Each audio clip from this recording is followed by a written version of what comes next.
UK immigration rights, Islamophobia یہ کیا ہے؟ ڈانس کلاسوں میں نوجوان لڑکیوں پر چاقو سے حملہ، بڑے پیمانے پر توڑ پھوڑ، آتش زدگی، امیگریشن مخالف فسادات اور انتہا پسند پروپیگنڈا۔ یورپ کو کیا ہو گیا؟ کبھی انصاف، مساوات اور آزادی کے ستونوں کے طور پر یہ قومیں اب نفرت اور غلط معلومات سے مغلوب ہو چکی ہیں۔ منافقت اور دوہرا معیار حیران کن ہے۔ کیا اسلاموفوبیا نے نام نہاد سفید فام سپرمسسٹ پسندوں کو اندھا کر دیا؟ یہ جو بالادستی رکھنے والے لوگ تھے یہ کہ اندھے ہو گئے ہیں، پاگل ہو گئے ہیں کیا؟ یا اب بھی مساوات کی امید موجود ہے؟ السلام علیکم، میرا نام ہے شاہد ایوب، آپ دیکھ رہے ہیں لرننگ ٹو لیو۔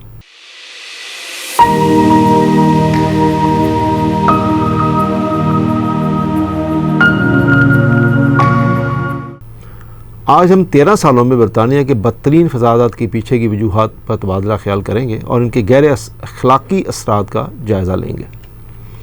5 اگست 2024 کو برطانیہ اس وقت تشدد سے لرز اٹھا جب تارکین وطن مخالف اور اسلاموفوبیا کے نعرے لگانے والے ہجوم کی پولیس کے ساتھ جھڑپیں شروع ہوئیں۔ دائیں بازو کے کارکنوں نے سوشل میڈیا کا استعمال کرتے ہوئے ٹیلر سوئفٹ تھیمڈ ڈانس ایونٹ کے دوران چاقو کے حملے کے بارے میں غلط معلومات فراہم کیں یا پھیلائیں، جس میں 3 لڑکیاں ہلاک ہو گئی تھیں۔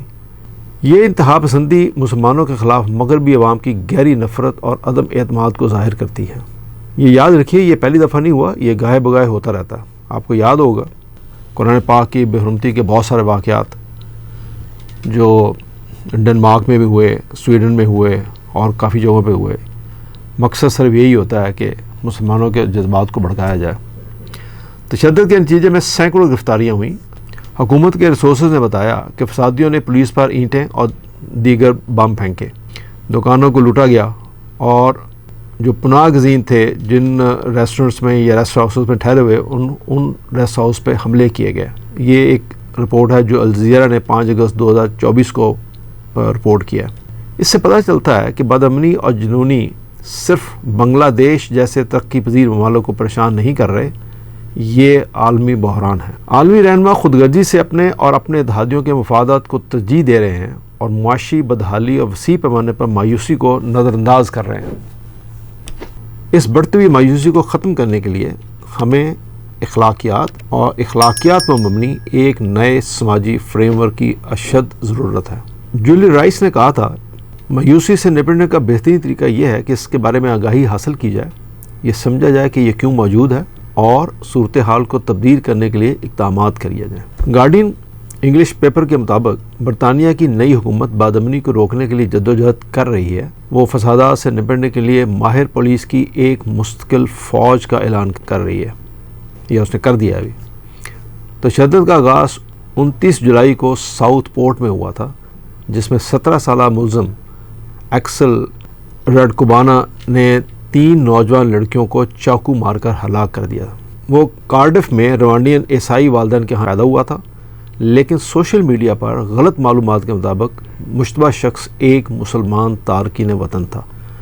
یہ وہ غلط انفارمیشن تھی جو سوشل میڈیا پہ پھیلائی گئی کہ یہ جو 3 لڑکیاں ماری گئی ہیں یہ ایک مسلمان نے ماری ہیں، جبکہ وہ ایک کرسچن لڑکا تھا۔ وہ کارڈف میں ایک روانڈین فیملی تھی جس کے ہاں وہ پیدا ہوا تھا اور وہ کرسچن تھا، لیکن چونکہ غلط معلومات ایک سوشل میڈیا پہ پھیلا دی گئی اور وہ آگ کی طرح پھیل گئی، جس کے نتیجے میں یہ ہوا کہ مسلمانوں کے خلاف رائٹ شروع ہو گئے۔ اس طرح پوری مسلم کمیونٹی پر ایک بار پھر دہشت گردی اور تشدد کا جھوٹا الزام لگایا گیا۔ میں پوچھتا ہوں کہ جھوٹی معلومات کی یہ داستان کب بند ہوگی؟ پوری کمیونٹی پر تشدد کے ایک عمل کا لیبل لگانا غیر منصفانہ ہے۔ یعنی اگر کوئی ایک شخص جس نے کیا ہے، وہ مسلمان بھی ہو سکتا ہے، کرسچن ہو سکتا ہے، جیو ہو سکتا ہے، ہندو ہو سکتا ہے، وہ کوئی بھی ہو سکتا ہے، وہ اس کا ایک انڈیویجول عمل ہے، وہ بھلے پاکستان میں ہو، UK میں ہو، امریکہ میں ہو، کینیڈا میں ہو، سویڈن میں ہو، جہاں کہیں بھی ہے، تو اس ایک شخص کو سزا دینی چاہیے، نہ کہ آپ پوری کسی ایک قوم کو نشانہ بنانا شروع کر دیں۔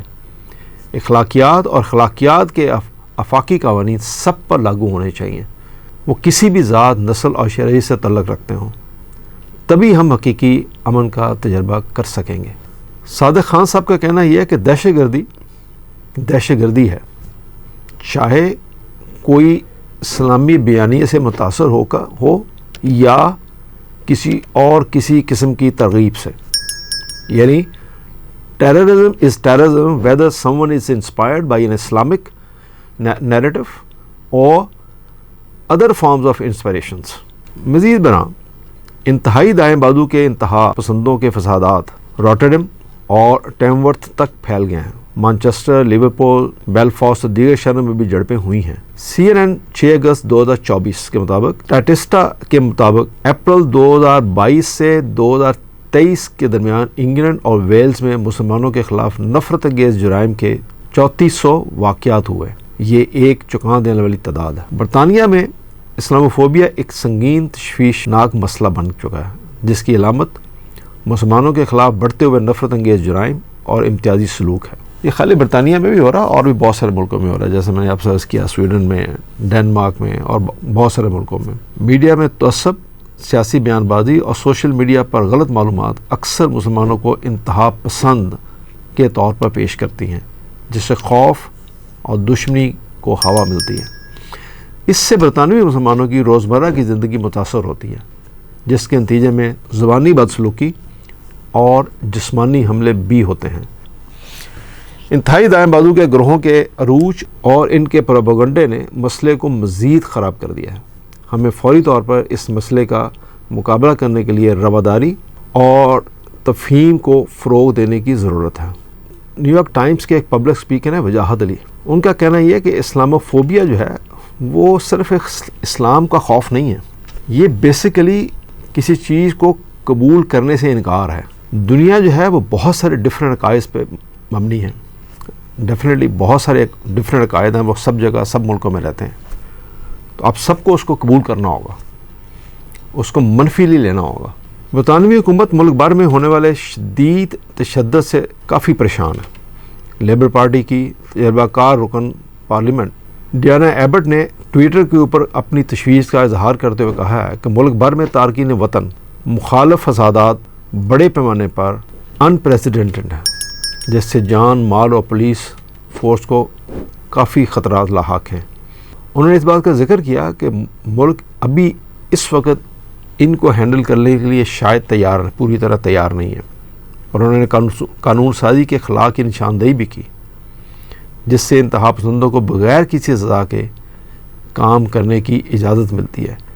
یہ ایک الجزیرہ کی رپورٹ ہے 6 اگست کی، یہ اس میں بیان ہوا ہے. گلوبل نیوز 2 اگست کی ایک رپورٹ ہے جس میں انہوں نے کہا کہ انتہا پسندی اور نفرت پر اس وقت تک قابو نہیں پایا جا سکتا جب تک قانون سازی، عوامی اور سول ادارے ان کے خاتمے کے لیے متحد نہ ہو جائیں. حیران کن بات یہ ہے کہ برطانیہ کے کچھ وزراء موب کی حوصلہ افزائی کر رہے ہیں اور انتہا پسندانہ خیالات کو اپنا رہے ہیں.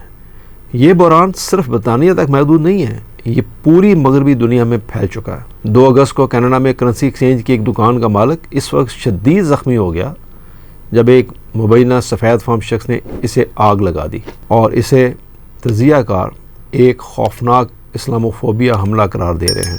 کیا زندگی کی قدر اتنی کم ہو گئی ہے کہ ہماری نفرت نے ہمیں کسی کی زندگی برباد کرنے پر مجبور کر دیا ہے؟ یاد رکھے، انسانی زندگی کی قدر و قیمت لامحدود ہے. جب ایک زندگی ضائع ہوتی ہے تو یہ پوری انسانیت کے لیے ایک المیہ ہوتی ہے. جیسے قرآن میں جس نے ایک شخص کو قتل کیا اس نے پوری نوع انسانی کو قتل کیا. جس نے کسی ایک شخص کی جان بچائی اس نے پوری نوع انسانی کی جان بچائی. آج بھی پاکستان میں ہم روزانہ جنونیت، نفرت اور انتہا پسندی کے واقعات دیکھتے ہیں. جینڈر بیس تشدد، زمین کے تنازعات اور فقہ وارانہ منافقت نے ہمیں بہت تقسیم کر دیا. اگرچہ تقسیم ہونے پر ہم کمزور ہوتے ہیں اور متحد ہونے پر مضبوط ہوتے ہیں، لیکن یہ پالیٹکس، کلاس اور سٹیٹس ہمیں انتہا کی طرف دھکیلتی ہے. ہم ایک چوراہے پر کھڑے ہیں. یورپ اور مغربی دنیا میں تشدد اور نفرت میں اضافہ ایک خطرے کی گھنٹی ہے. ساؤتھ پورٹ کے المناک واقعات سے لے کر کینیڈا میں ہونے والے وحشیانہ حملے تک یہ واضح ہے کہ انتہا پسندی کی کوئی سرحد نہیں ہوتی. اسلاموفوبیا اور غیر ملکیوں سے نفرت نے عدم رواداری کی ایک لہر کو ہوا دی ہے، جس سے ہمارے معاشرے کے تانے بانے کو خطرہ لاحق ہے، بلکہ شدید خطرہ لاحق ہے. لیکن ایک امید ہے کہ اس بڑھتے ہوئے خطرے کا مقابلہ کرنے کے لیے ہمیں متحد ہونا ہوگا. ہمیں یاد رکھنا چاہیے کہ اخلاقیات اور اخلاقیات پر مبنی اتحاد نفرت کے خلاف ہمارا سب سے مضبوط ہتھیار ہے. ہم مل کر ایک ایسا مستقبل تعمیر کر سکتے ہیں جہاں ہر فرد چاہے وہ کسی بھی نسب مذہب سے تعلق رکھتا ہو اس کے ساتھ عزت اور احترام کا برتاؤ کیا جائے. یاد رکھیے نیلسن منڈیلا نے کہا کہ تبدیلی ناگزیریت کے پہیے پر نہیں آتی بلکہ مسلسل جدوجہد کے ذریعے آتی ہے. Changes does not roll on the wheels of inevitability but comes through continuous struggle. توجہ کے لیے شکریہ. آپ دیکھ رہے تھے لرننگ ٹو لیو. اللہ حافظ.